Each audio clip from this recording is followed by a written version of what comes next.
wanted to look nice for you. That's why I'm late. Excuse me. Hi guys, how are we? Good, thank you. How are you? Good, thank you. Start with some drinks? Please, can I get a vodka, soda and lime, please? Fresh lime. Yes. And whatever she's having. I'll just have a Coke, please. No. We're celebrating it's our anniversary. She'll have a champagne. In fact, make that too and I'll still have the I vodka. don't want to drink tonight. I'm not drinking tonight. It's our anniversary, mate. We're celebrating. 2 champagnes. And I'll still have the vodka. Thank you. No, come on up. You've seen the next section of the footage. The lady starts off by explaining, I wanted to look nice for you. That's why I'm late. Notice that she feels the need to explain herself. It's noteworthy that she didn't do this immediately at first. When she arrived, she said, sorry, I'm late. She didn't say, sorry, I'm late because I've been making myself look nice for you. So she's not somebody that feels the necessity of explaining herself to that degree. Instead, she just offered her apologies for being late. However, as a consequence of his response, she feels obligated to explain herself in greater detail. He evaluates that response for a second, nods in response.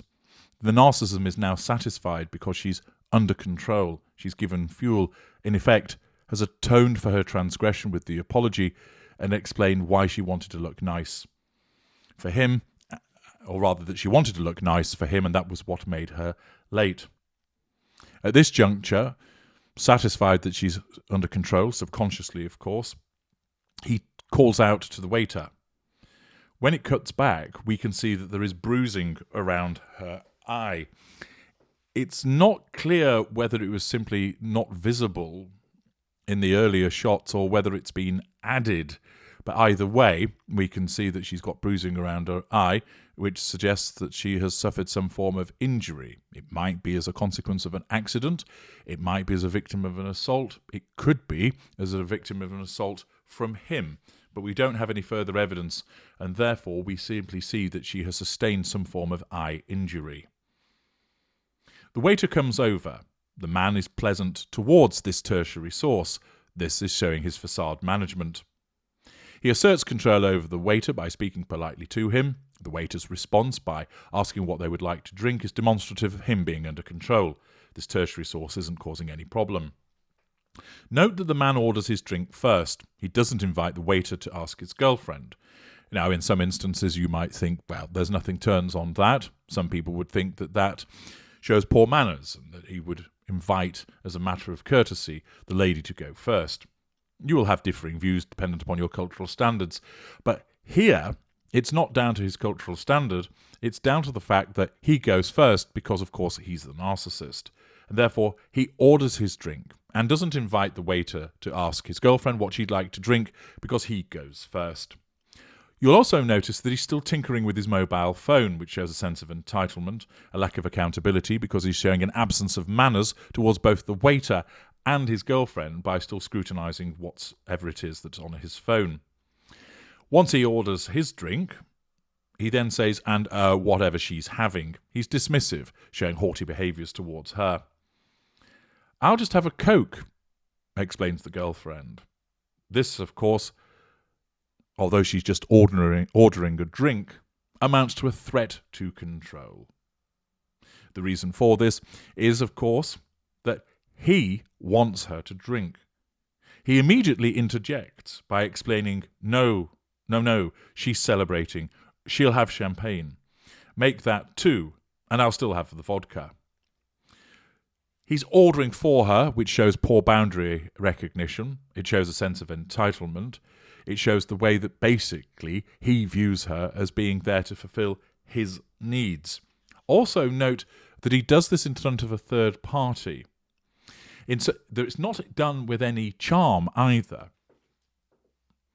Certain narcissists would go, oh, come on, we're celebrating. Why don't you have a glass of champagne? Go on, I'll have one too if you do.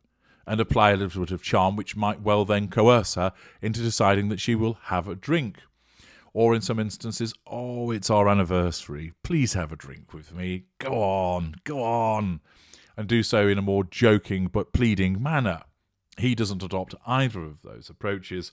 Instead, he tells her what she's having. It's straightforward. No, we're celebrating, this is what we're having. She, of course, then interjects by saying she's not drinking as she attempts to stand up for herself. This, naturally, is challenge fuel.